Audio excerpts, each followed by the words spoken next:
तो दोस्तों आज मैं एक्सप्लेन करने वाला हूँ एक बहुत ही interesting Australian horror supernatural film को जिसका नाम है द मोगाई।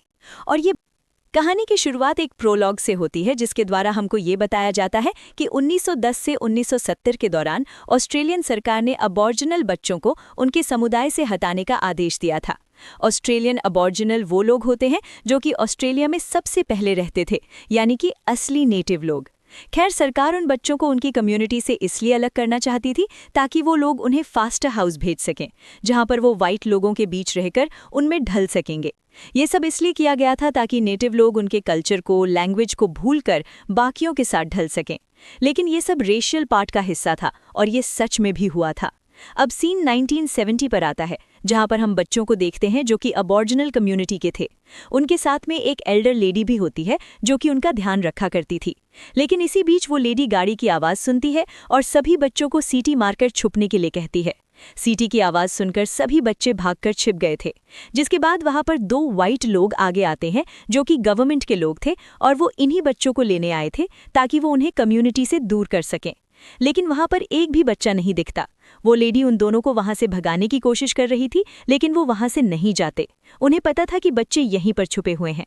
तब वो लेडी सीटी मारकर बच्चों को भागने के लिए कहती है, जिसके बाद बच्चे भागने लगते हैं और उनके पीछे वो दोनों लोग भी भाग रहे थे। लेकिन इसी बीच उनमें से एक गवर्नमेंट के आदमी को दो बच्चे मिलते हैं, लेकिन एगी नाम की बच्ची उनका ध्यान अपनी तरफ भटका देती है और वो एगी के पीछे भागने लगते हैं।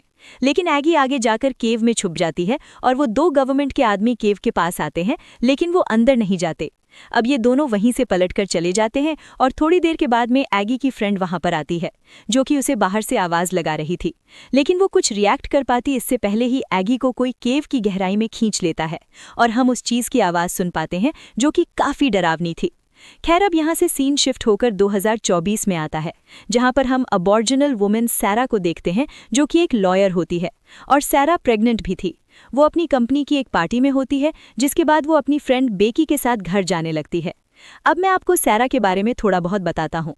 तो असल में सैरा के परिवार में कुल मिलाकर 3 मेंबर्स थे: सैरा, उसका हस्बैंड फेर्गस और उसकी बेटी क्लोई। और मैं आपको ये भी बताना चाहूँगा कि सैरा की बर्थ मदर रुथ भी उसी के साथ रहती है। और यहाँ पर बायोलॉजिकल मदर, बर्थ मदर इसलिए बोल रहा हूँ क्योंकि सैरा को बचपन से ही उसके फॉस्टर पेरेंट्स ने पाल पोस कर बड़ा किया था। खैर, अब सीन घर पर आता है, जहाँ पर फेर्गस के साथ उसका दोस्त मौजूद था। वो सभी बातें कर रहे थे, लेकिन इसी बीच सैरा का पेट जोर से दुखने लगता है।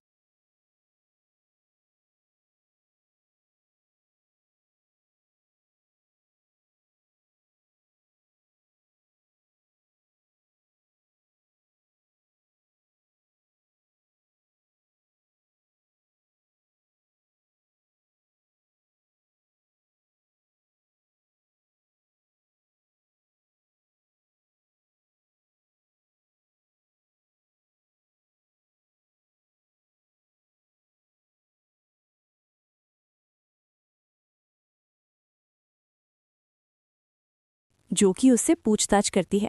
तब सैरा एक्सेप्ट करती है कि हाँ, उसने लंच करते वक्त बेकी के साथ वाइन पी थी। पुलिस बेकी से पूछते हैं कि क्या उन्होंने ऐसा किया था। तब बेकी साफ मना कर देती है और कहती है कि उसने ऐसा नहीं किया, सैरा झूठ बोल रही है। और ये सुनकर सैरा को बहुत गुस्सा आता है। खैर, इसी बीच फर्गस वहां पर आता है और फर्गस के आने के बाद में सब सॉर्ट आउट हो गया था, जिसके बाद वो दोनों घर जाने लगते हैं। लेकिन सैरा फर्गस को कार में भेज देती है और फिर बेकी को कन्फ्रंट करती है। अब सैरा जो होती है वो बेकी से पूछती है कि आखिरकार उसने झूठ क्यों बोला। तब बेकी उसको कहती है कि अगर वो सच बोल देती तो ये बात उसके वर्क स्टेशन तक पहुंच जाती तो उसको फायर कर दिया जाता। बेसिकली उसने ये सब अपनी जॉब बचाने के लिए किया था। अब ये सुनकर सैरा को बहुत गुस्सा आता है और वो बेकी को वहीं पर छोड़कर चली जाती है। यानी कि दोस्त आपके दोस्त तब तक है जब तक मौज मस्ती रहती है, वक्त आने पर सब पतली गली से निकल लेते हैं। एनीवेज, अब रात में सैरा को नींद नहीं आ रही थी। तभी सैरा के रूम के दरवाजे पर उसकी बेटी क्लोए आती है और वो उसे अपने पास बुला रही थी, लेकिन वो क्लोए नहीं बल्कि एगी होती है। एगी कहती है कि वो आ रहा है, जिसके बाद में सैरा ऐसे ही बैठे रह जाती है। उसके पति की आंखें खुलने पर वो सैरा से ऐसे बैठने का रीज़न पूछता है। तब वो कहती है कि उसने कहा था कि वो आ रहा है और इसलिए वो उसका इंतज़ार कर रही है। तब उसका पति फर्गस पूछने लगता है कि कौन आ रहा है। तब वो कहती है कि वो आने वाला है, उस छोटी बच्ची ने उसे यही बताया था। वो कहती है कि वो आने वाला है उसके बच्चे को चुराने के लिए। तब उसका पति फर्गस सैरा को शांत करता है और उसको सुला देता है। लेकिन हम दरवाजे के बाहर एक घोंसली हाथ को देख पाते हैं। अगले दिन सैरा बहुत परेशान लग रही थी और थोड़ी सी फ्रस्ट्रेटेड भी थी, जिसके बाद में फर्गस ऑफिस चला जाता है और थोड़ी देर के बाद में वहां पर रुथ आती है, जो कि उसको कहती है कि उसे पता है कि वो वाइट आइज वाले बच्चों को देख रही है। वो वही बच्चे हैं जिन्हें मुगई ने चुरा लिया है। यहाँ पर रुथ उसे मुगई के बारे में बताती है, जिसका मतलब होता है ईविल स्पिरिट या फिर बोगी मैन, जो कि बच्चों को चुरा कर ले जाता है। यहाँ पर उससे बचने के लिए रुथ उसे एक स्नेक स्किन देती है, जो कि एक टैलिस्मैन की तरह काम करेगा, उसके और उसके बच्चों की रक्षा करेगा, यानी कि मुगई से, और वो उसे अंदर नहीं आने देगा। अब रात में फर्गस सैरा के लिए डिनर रेडी करता है और सैरा डिनर टेबल पर बैठती है। वो उसे वाइन का ग्लास देता है, लेकिन सैरा उससे पूछती है कि क्या उसे उस पर भरोसा है। तब वो थोड़ा सा हिचकिचाता है। ये देखकर सैरा को बिल्कुल भी अच्छा नहीं लगता और वो गुस्सा होकर वहां से चली जाती है। अब अगले दिन सैरा उठकर आती है, जहां पर वो उस स्नेक स्किन को वहीं किचन में देखती है। तब वो फर्गस से पूछती है कि ये चीज़ यहाँ पर क्या कर रही है।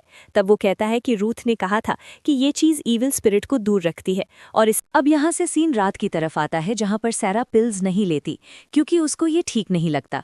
जिसके बाद वो सोने की कोशिश करने लगती है, लेकिन तभी उसे गेट पर एगी दिखती है। लेकिन पास आने पर वो क्लोई थी, जो कि पेरेंट्स के साथ सोने आई थी। तब सैरा उसे बुला लेती है, लेकिन इस बार सैरा पिल्स ले लेती है और चैन से सो जाती है। अगले दिन सुबह उसका पति फर्गस उसके पास आता है, जो कि जेकब को दूध पिला रहा था। जिसके बाद वो जेकब को सारा के पास लेटा देता है। अगले सीन में सारा जेकब को लेकर हॉल में बैठी हुई थी, जहां पर जेकब अपनी आंख खोलता है और उसकी आंखें सफ़ेद थीं। ये देखकर सैरा बहुत डर जाती है, लेकिन असल में ये सब उसका सपना था। जेकब तो उसके पास में ही सोया हुआ था। अगले सीन में वो लैपटॉप पर कुछ काम कर रही होती है कि तभी उसकी नज़र अपनी बेटी क्लोई पर जाती है, जो कि किसी से बात कर रही थी। ऐसा लग रहा था कि जैसे क्लोई के पास कोई बैठा हो। अब सैरा उसे गौर से देख ही रही होती है कि तभी उसके पीछे एगी आ जाती है, जो कि सैरा को कहती है कि वो उसे देख रहा है। और ये सुनकर सैरा बहुत डर जाती है और अपने बच्चे को उठा लेती है। इसी बीच कोई सैरा के गेट पर दस्तक देता है और दरवाज़ा खोलने पर उसे रूथ मिलती है, जो कि उसके घर के अंदर आती है। लेकिन यहाँ पर उसकी माँ रूथ जो होती है वो कुछ झाड़ फूक का सामान लेकर आई थी, लेकिन सैरा उसे ये सब करने से मना कर देती है। तब रूथ कहती है कि वो उसका ज़्यादा टाइम नहीं लेगी, और इतना कहकर रूथ उसकी वॉल पर एक निशान बनाती है और सफ़ेद चूने को लेकर वो अपने पोते के सर पर लगा देती है और थोड़ा सा वो उसके मुंह के अंदर भी डाल रही थी, जिसके लिए सैरा उसे मना करती है और सैरा उस पर चिढ़ जाती है। अब वो अपनी माँ रूथ को वहाँ से जाने के लिए कहने लगती है। अब रूथ को ना चाहते हुए भी वहाँ से जाना पड़ता है, लेकिन क्लोई जो होती है वो नहीं चाहती थी कि रूथ वहाँ से जाए। अब यहाँ पर रूथ जाने से पहले क्लोई के सामने मुगाई का जिक्र करती है, जिसके बाद वो वहाँ से चली जाती है। तब सैरा क्लोई से कहती है कि मुगाई कुछ नहीं होता। तब क्लोई कहती है कि होता है, और इस बारे में उसे रूथ ने बताया था, जो कि स्कैरी दिखता है और उसके लंबे हाथ होते हैं। यहाँ पर उसी क्रिएचर की बात हो रही थी जो कि मूवी की शुरुआत में एगी को लेकर गया था।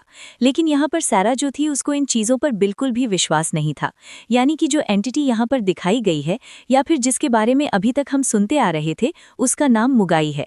खैर यहाँ सैरा अपनी बेटी को समझाती है, लेकिन उल्टा क्लोई जो होती है वो उसी के सामने बोलने लगती है, और ये बर्ताव काफ़ी अजीब था सैरा के लिए। कुछ देर के बाद में सैरा अपने घर पर अपनी फॉस्टर माँ को बुलाती है, और उसकी फॉस्टर माँ को भी रूथ की बातें पसंद नहीं आती। इसके बाद अगले दिन सैरा अपनी बेटी को स्कूल छोड़ने आई थी और वो उसकी टीचर मिसेस मिलर से मिलती है। अब मिसेस मिलर उससे उसका हालचाल पूछने लगती है, क्योंकि हॉस्पिटल के अंदर सैरा को कार्डिया का अरेस्ट आया था। लेकिन ये चीज़ आखिरकार उसे कैसे पता? तब वो ये बताती है कि जब फर्गस यहाँ पर क्लोई को छोड़ने आया था तब उसने ही उसको ये बात बताई थी। ये बात सैरा को बिल्कुल भी अच्छी नहीं लगती, उसे थोड़ी सी जेलसी और इनसिक्योरिटी फील होती है। खैर अगली सीन में सैरा घर पर थी कि तभी उसके घर पर बेकी आती है, जिसके बाद वो दोनों लंच और वाइन पीते हुए बातें करने लगते हैं। लेकिन बातों के बीच सैरा को जेकब के रोने की आवाज़ आ रही थी, लेकिन ये आवाज़ बेकी को नहीं आती, क्योंकि जेकब रोया ही नहीं था और ये बस सैरा को सुनाई दे रही थी। यानी कि या तो ये हेलुसिनेशंस थे या फिर ये मुगाई की चाल थी। खैर इसी बीच सैरा को याद आता है कि उसे अपनी बेटी को लेने स्कूल भी जाना है, जिसके बाद बेकी और सैरा दोनों ही स्कूल जाते हैं। हैं, जहां पर सैरा को देखकर मिसेस मिलर समझ जाती है कि सैरा ने शराब पी है, और ये देखकर वो क्लोई को उसे नहीं देती, क्योंकि स्कूल का रूल था कि वो स्टूडेंट्स को इंटॉक्सिकेटेड पेरेंट्स के साथ नहीं छोड़ सकती थी।